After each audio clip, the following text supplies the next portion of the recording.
Bismillahirrahmanirrahim. Alhamdulillahirabbil alamin. Wassalatu wassalamu ala nabiyyina Muhammadin wa ala alihi wa sahbihi ajma'in. Amma ba'du. Allahumma inna bima 'allamtana wa 'allimna ma yanfa'una wa zidna 'ilman. Subhanaka la ilma lana illa ma 'allamtana innaka antal 'alimul hakim. Hari kaum muslimin wal muslimat rahimani wa rahimakumullah. Alhamdulillah kita bersyukur kepada Allah Subhanahu wa taala pada malam hari ini. Kembali kita dapat berkumpul di majelis yang mulia ini untuk kembali melanjutkan pembahasan kita atas kitab Bawahidul Khalas minal Dzunub, pendorong untuk melepaskan diri atau menghindari dari perbuatan dosa.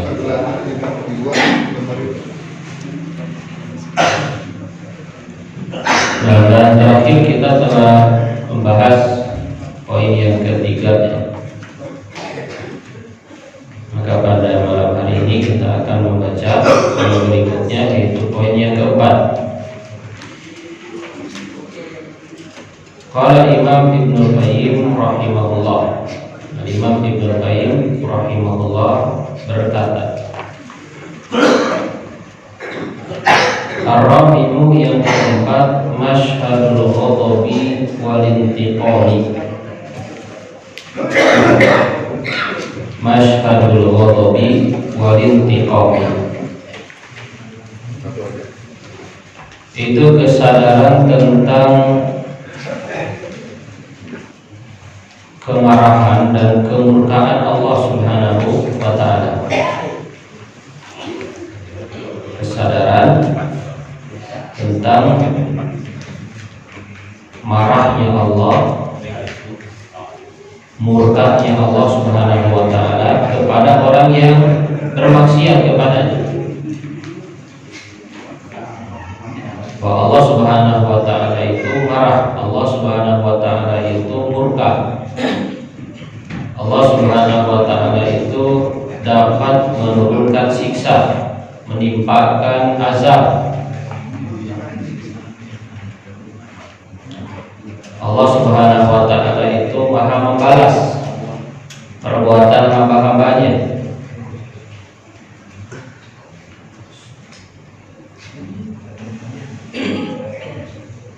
Nah, fa inna Rabba ta'ala idza tamadala 'abdu bi ma'siyati, maka sesungguhnya Rabb Allah Ta'ala idza tamadala 'abdu, jika terus menerus seorang hamba dalam berbuat maksiat kepadanya, ghadiba, maka Allah akan marah, maka Allah akan murka. Wa idza ghadiba lam yakum, wa idza ghadiba lam yakum li ghadabihi syai'un. Dan apabila Allah Subhanahu wa ta'ala marah, maka tidak ada sesuatu pun yang dapat menghalangi kemurkaannya. Ya, apabila Allah Subhanahu wa ta'ala murka, kemudian Allah Subhanahu wa ta'ala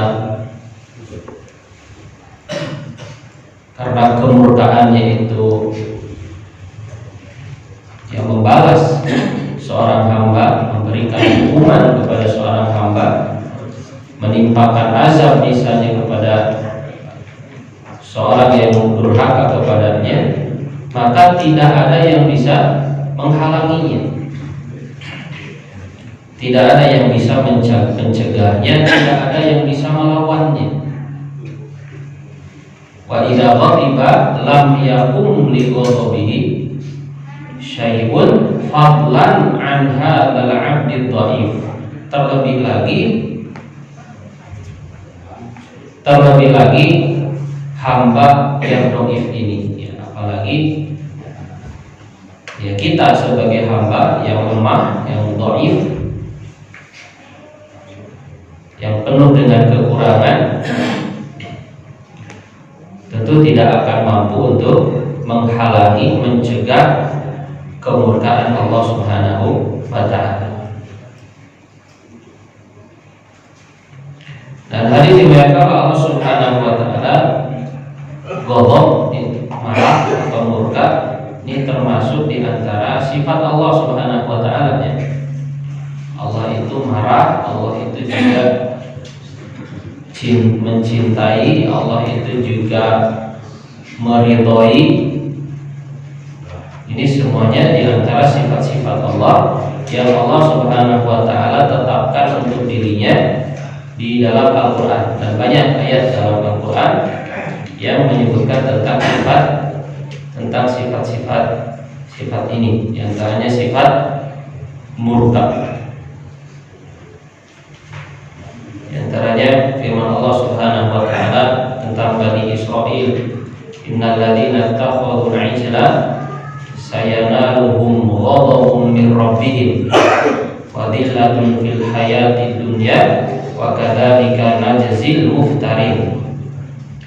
Allah mengatakan, sesungguhnya orang-orang yang menjadikan patung anak sapi itu sebagai sesembahan, sayanaluhum ghadabun min rabbihim, akan menimpa kepada mereka kemurkaan dari Rabb mereka, dan mereka akan mendapatkan kehinaan di kehidupan dunia.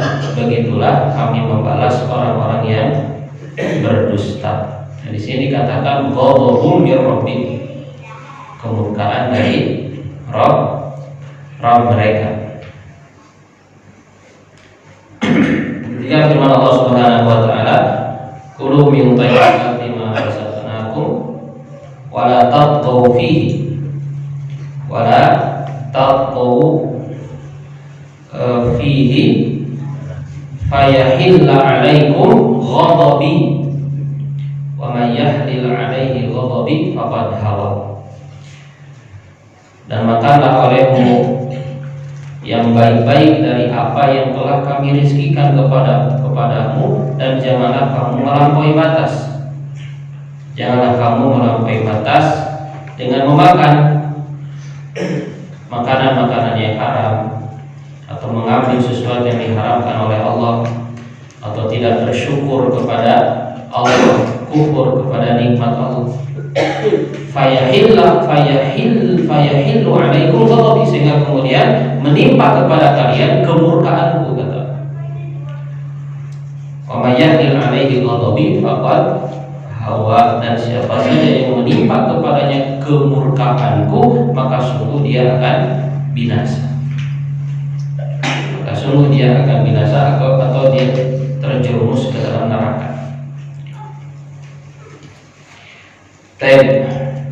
Itu perkataan Al-Imam Ibnu Qayyim, bahwa di antara salah satu faktor yang akan mencegah seseorang untuk berbuat maksiat atau mendorong seseorang untuk melepaskan diri dari perbuatan dosa adalah dia menyadari tentang kemurkaan Allah Subhanahu wa ta'ala. Bahwa di antara sifat Allah itu adalah sifat ghadab, sifat marah. Kepada siapa? Ya kepada orang-orang kafir, kepada orang-orang fasik, kepada orang-orang yang durhaka, bermaksiat kepadanya. Ya. Dan apabila Allah Subhanahu wa ta'ala marah, maka di antara kemarahan atau bentuk kemarahan dan kemurkaannya adalah Allah menurunkan azab. Allah menurunkan azab, sebagaimana yang pernah Allah Subhanahu wa ta'ala timpakan kepada orang-orang terdahulu yang dimurkai oleh Allah Subhanahu wa ta'ala. Ya, Allah Subhanahu wa ta'ala mengatakan fakullan akhadnahu bidzanbi, kata Allah Subhanahu wa ta'ala, fakullan akhadna bidzanbi, maka masing-masing dari mereka itu kami siksa dengan sebab dosanya. Kami kami timpakan kepada mereka dengan sebab dosanya. Faminhum man arsala alaihim hasiba, di antara mereka ada kaum yang Allah Subhanahu wa taala turunkan kepada mereka hujan batu kerikil panas. Itu yang menimpa kepada kaum Nabi Lut. Wa minhum man akhadathu shayhah, dan di antara mereka ada kaum yang turun kepada mereka disiksa, ya, datang kepada mereka shayhah, itu suara guntur, suara yang keras, sehingga kemudian membinasakan mereka, seperti yang turun kepada kaum Ad dan kaum Tsamud. Wa minhum man khasafna bihil ardh, di antara mereka ada orang yang kami benamkan ke dalam bumi, yaitu siapa? Qarun. Wa minhum man aghraqna, kata Allah, dan di antara mereka ada yang kami tenggelamkan ke dalam lautan. Ya, di antara mereka ada orang yang kami tenggelamkan ke dalam lautan, itu Firaun dan bala tentaranya. Wa ma kana Allahu liyadhlimahum, dan tidaklah Allah Subhanahu wa taala berbuat zalim kepada mereka, walakin kanu anfusahum yadhlimun, akan tapi mereka yang telah menzalimi diri-diri mereka sendiri. Jadi azab itu bukan berarti Allah Subhanahu wa taala zalim kepada mereka, tapi karena mereka sendiri yang berbuat zalim kepada diri mereka dengan cara durhaka kepada Allah, bermaksiat kepada Allah, sehingga itu menyebabkan Allah murka dan Allah menimpakan azab kepada mereka. Ya. Maka Allah liyadhlimahum walakin kanu anfusahum yadhlimun. Allah tidak zalim kepada mereka, akan tapi mereka menzalimi diri mereka sendiri. Nah, ta'liq, kemudian komentar dari Syekh Abdul Razak, al-amru rabi'u min hadhil bawa'ith. Al-amru rabi'u min hadhil bawa'ith, perkara yang keempat dari pendorong-pendorong ini. Ghadabullahi jalla jalaluhu wa intiqamuhu, kemarahan Allah dan kemurkaan Allah. Kemarahan Allah dan kemurkaan Allah. Allah azza wa jalla yaskhatu wa yardabu mimman asabu. Maka Allah azza wa jalla itu marah, Allah murka kepada orang yang bermaksiat kepadanya. Kama qala ta'ala, sebagaimana Allah ta'ala berfirman, falamma asafuna taqamna minhum. Falamma asafuna, ketika mereka, kata Allah, membuat kami marah, membuat kami murka, intaqamna minhum, maka kami siksa mereka, maka kami hukum mereka. Gitu. Maka kami murka kepada mereka dan kami, ya, berikan hukuman kepada mereka. Ya, bahwa maksiat itu akan membuat murka Allah Subhanahu wa taala. Allah apabila Allah murka tadi, Allah akan menimpakan hukuman kepada. Ini yang dapat kita khawatirkan atas diri kita apabila kita bermaksiat. Fa idza hadatsatin nafsu sahibaha bil maksiyah, maka ketika jiwa atau hawa nafsu berbicara kepada pemiliknya bil maksiyah, dengan kemaksiatan. Nah, jadi ketika jiwa kita, hawa nafsu kita berbisik kepada diri kita sendiri untuk berbuat dosa, untuk berbuat maksiat, untuk melakukan perbuatan yang haram, falyadhkur ghadaballahi jalla jalaluhu, maka hendaklah dia mengingat kemarahan Allah, wa intiqamahu, dan kemurkaan Allah Subhanahu wa taala, alladzi la yuqawimuhu syai'un, yang tidak bisa dicegah oleh siapapun, tidak bisa dihalang-halangi oleh apapun, tidak bisa dilawan oleh apapun. Kalau Allah murka dan Allah berkehendak untuk menurunkan siksa, maka tidak ada yang bisa mencegahnya. Tidak ada yang bisa mencegahnya, tidak ada yang bisa lari darinya. Gitu ya. Nah, betul, terkadang Allah Subhanahu wa taala menunda hukuman itu. Terkadang Allah menunda hukuman. Allah memberikan tangguh. Ya. Tapi ketika Allah Subhanahu wa taala telah menetapkan, ya untuk menyiksa, menimpakan hukuman kepada seseorang, maka dia tidak akan pernah bisa lari darinya. Makanya Nabi Shallallahu Alaihi Wasallam juga mengatakan, Innallaha la yumli lil zalim. Ya, sesungguhnya Allah Subhanahu Wa Taala itu terkadang memberikan tangguh kepada orang yang zalim. Wa idza akhadahu lam yuflithu. Dan ketika Allah Subhanahu Wa Taala memberikan hukuman kepadanya, lam yuflithu, maka Allah tidak akan membiarkannya lolos, gitu ya, membiarkannya lolos dari siksa Allah Subhanahu Wa Taala tersebut. Maka jangan juga merasa tenang, ya. Jangan juga merasa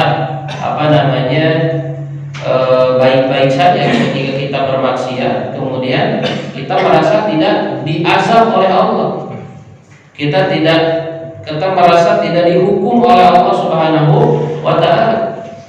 Karena bisa jadi, ya, itu yang disebut dengan apa? Istidraj. Itu yang disebut dengan istidraj. Itu Allah Subhanahu Wa Taala membiarkan seseorang untuk berdosa, bermaksiat, ya kan? Terus secara terus-menerus sampai kemudian datang waktu yang ditetapkan oleh Allah Subhanahu Wa Taala. Kemudian Allah timpakan azab kepadanya, lalu kemudian dia pun binasa dan dia pun tidak bisa lari darinya. Gitu ya. Terutama orang-orang yang zalim, ini nampak sekali. Hukuman Allah Subhanahu Wa Taala itu nyata kepada mereka bahkan sejak di dunia, kan? Ya, terutama perbuatan, ya, dosa berupa kezaliman. Itu kezaliman yang juga kaitannya dengan orang lain, yang disebut dengan al-baghi. Ya, al-baghi itu adalah zalim kepada sesama. Ya kan? Fayanha 'anil fahsya'i wal munkari wal baghi, ya. Allah Subhanahu Wa Taala itu melarang dari perbuatan keji, perbuatan munkar, dan perbuatan baghi. Sehingga disebutkan dalam hadis dua dosa yang hukumannya akan Allah Subhanahu Wa Taala segerakan di dunia. Yang pertama adalah al-baghi, zalim kepada orang lain, kepada sesama manusia. Yang kedua adalah qati'atur rahim. Yang kedua adalah memutus tali silaturahmi. Oleh karena itu hendaklah kita mewaspadai. Wala tahsabannallaha ghafilan amma ya'malu zalimun. Gitu kan? Innama yuakhiruhum liyaumin tashkhasu fihi al-absar.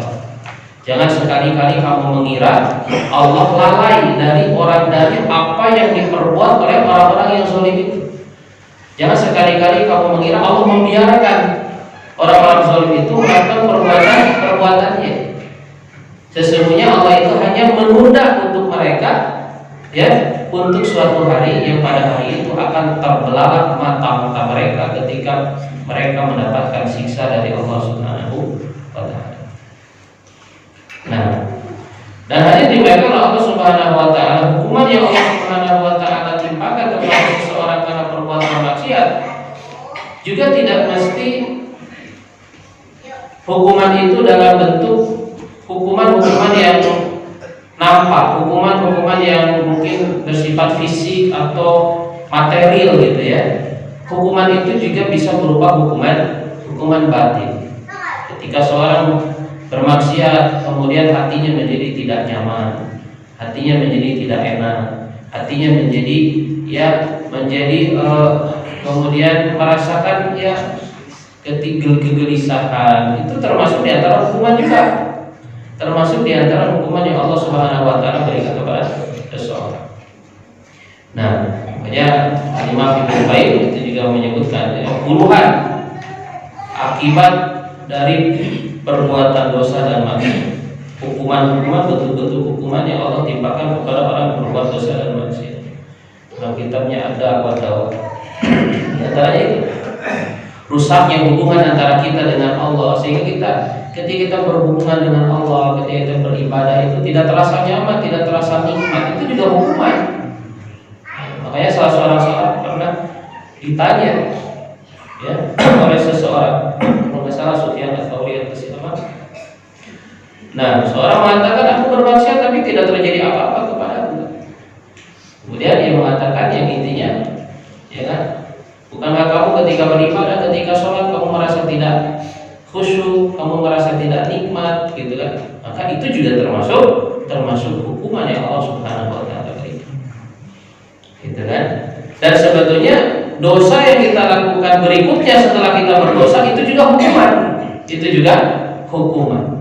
Gitu ya, karena dosa makanya dosa akan melahirkan dosa. Ya, di antara balasan Allah kepada orang berbuat dosa adalah dosa berikutnya. Allah jerumuskan lagi kepada dosa berikutnya.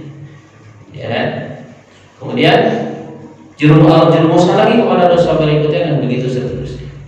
Alam azaghallahu qulubahum. Ketika mereka berpaling, maka Allah jadikan hati-hati mereka berpaling. Semakin Allah palingkan hati-hati mereka. Sebagaimana di antara balasan kebaikan yang kita lakukan adalah kebaikan berikutnya. Itu kan adalah kebaikan berikutnya, adalah taufik, hidayah yang Allah berikan kepada kita sehingga kita bisa mengerjakan kebaikan yang berikutnya. Jadi kebaikan itu adalah balasan Allah atas kebaikan kita yang sebelumnya.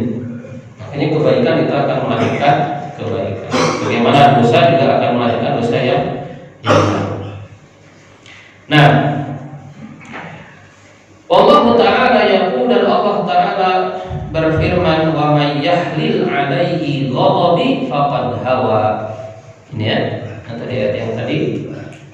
Wa may yahlil 'alaihi ghadabi, dan siapa saja yang menimpa kepadanya ghadabi, kemurkaanku, faqad hawa, maka sungguh dia telah binasa. Ya, hawa artinya saqata finnar.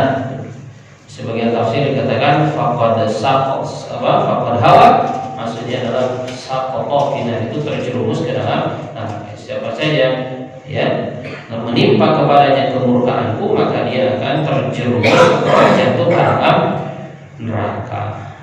Falyahdharil 'abdu min fi'li mujibati hururi ghadabillahi 'alaihi wa asbabi niqmatihi wa sakhatihi. Maka hendaklah seorang hamba berhati-hati dari memperbuat atau melakukan perbuatan-perbuatan yang bisa mengundang atau mendatangkan kemurkaan Allah Subhanahu wa taala, perbuatan yang menyebabkan ya kemarahan Allah, kemurkaan Allah Subhanahu wa taala. Nah, ini poin yang keempat. Kemudian kita baca poin yang selanjutnya. Qala Imam Ibnu Qayyim rahimahullah.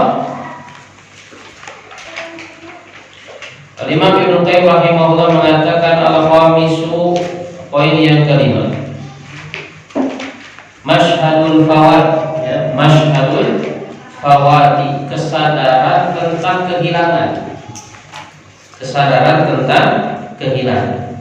Di antara yang akan mendorong kita untuk menjauhi dosa dan maksiat, berhenti dari perbuatan dosa dan maksiat adalah kita menyadari tentang kehilangan. Bahwa dengan perbuatan dosa dan maksiat itu kita akan kehilangan sesuatu yang sangat berharga. Ya, kita akan kehilangan sesuatu yang sangat berharga. Ya, dan setiap manusia itu pasti tidak suka ketika dia kehilangan sesuatu yang ketika dia kehilangan sesuatu yang berharga. Nah, dengan perbuatan dosa dan maksiat dia akan kehilangan sesuatu yang berharga. Nah, kesadaran inilah yang dimaksud dalam poin yang kelima ini.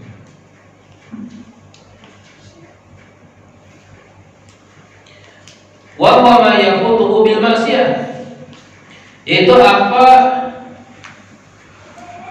yang dia itu perkara yang hilang dengan sebab maksiat, yang hilang darinya, yang luput darinya dengan sebab perbuatan maksiat. Min khairid dunya wal akhirah, dari kebaikan dunia dan kebaikan akhirat. Dengan perbuatan maksiat maka akan luput darinya kebaikan dunia dan kebaikan akhirat. Pamayatu lahu biha, begitu juga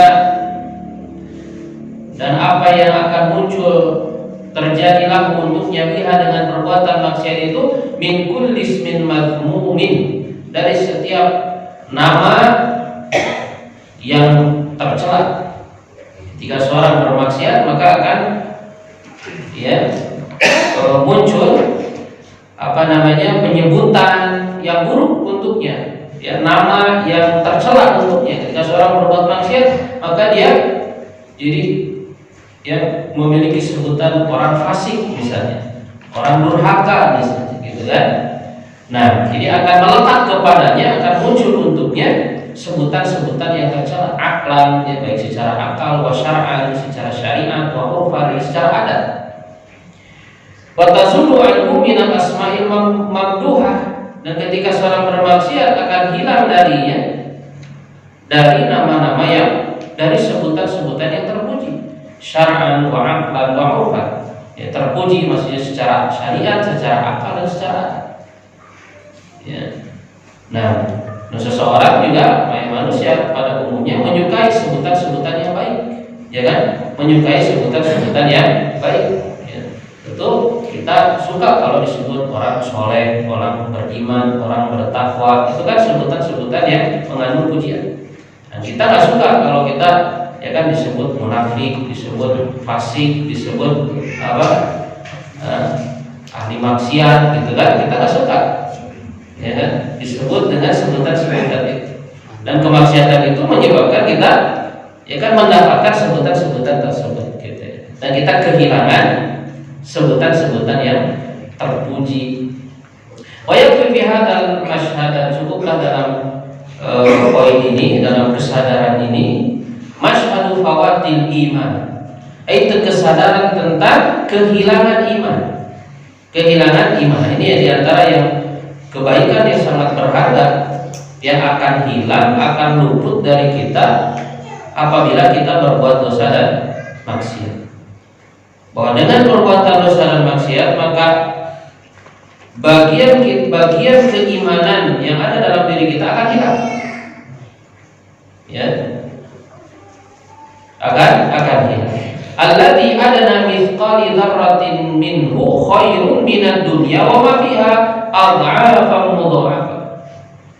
Yang keimanan ini, saking berharganya keimanan ini, ukuran paling ringannya saja itu lebih baik daripada dunia dan akhirat. Ukuran paling ringannya saja, timbangan paling ringannya saja, bagian terringan dari keimanan ini itu lebih baik daripada dunia dan seisinya, ad'afan mudha'afah, dengan berlipat-lipat. Jadi iman ini sesuatu yang berharga. Bagaimana ini? Sering kita ulang-ulang bahwa sesuatu yang paling berharga yang kita miliki di dunia ini adalah keimanan. Tetapi memang sayangnya banyak orang yang tidak menyadari tentang nilai sebuah keimanan. Betapa berharganya keimanan itu, sehingga banyak orang yang tidak mempedulikannya, tidak memperhatikannya, tidak menjaganya, bahkan tidak juga berusaha untuk mengembangkannya. Banyak orang yang tidak menghargai imannya, gitu. Banyak orang yang tidak menganggap imannya itu sesuatu yang bernilai. Karena kalau seorang menganggap imannya itu bernilai, maka dia akan menjaganya. Maka dia tidak akan suka kekurangan, berkurang darinya keimanan itu. Seperti seorang yang punya harta, gitu kan, dengan jumlah yang cukup banyak. Misalnya seorang punya harta 1 miliar misalnya, pasti dia akan jaga. Berkurang sedikit saja dia akan marah, dia akan sedih, dia akan kesal, gitu kan. Dan dia akan simpan di tempat yang paling aman. Nggak mungkin 1 miliar disimpan di bawah kasur misalnya, gitu kan. Nggak mungkin. Dia akan simpan di tempat yang aman. Bahkan kalau bisa dia kembangkan terus, dia investasikan. Bahkan sekalipun dengan cara yang haram, didepositokan misalnya, gitu kan. Tapi dia pengen berkembang hartanya. Iman juga tidak jauh berbeda, perumpamaan seperti itu. Kalau kita menganggap iman kita ini berharga, bahkan Imam Ibnu Qayyim tadi, lebih berharga daripada dunia dan seisinya. Ini bagian terkecil dari keimanan. Ya, bagian terkecil dari keimanan. Ya, sholat 2 rakaat subuh itu kan itu ringan dan itu bagian dari keimanan. Tapi kata Nabi SAW, rakaatul fajri khairun minad dunya wa ma fiha. Ya, lebih baik daripada dunia dan seisinya. Gitu kan? Kita kehilangan uang 100.000 saja, ya kan, lewat dari kita kesempatan untuk mendapatkan keuntungan 100.000 saja, kita menyesalnya luar biasa. Kepikiran gitu kan, sama apa gitu. Aduh, tadi harusnya saya untung 100.000 tapi lewat. Ya, nah kita kalau musta'an ya lewat 2 rakaat salat sunnah subuh lewat gitu kan, tidak ada penyesalan gitu. Padahal itu lebih baik daripada dunia dan nah jadi ya keimanan itu sangat berharga. Fakaifa yabi'u bi syahwatin tadhhabu ladzatuha wa taqsuhu ma'isyatiha.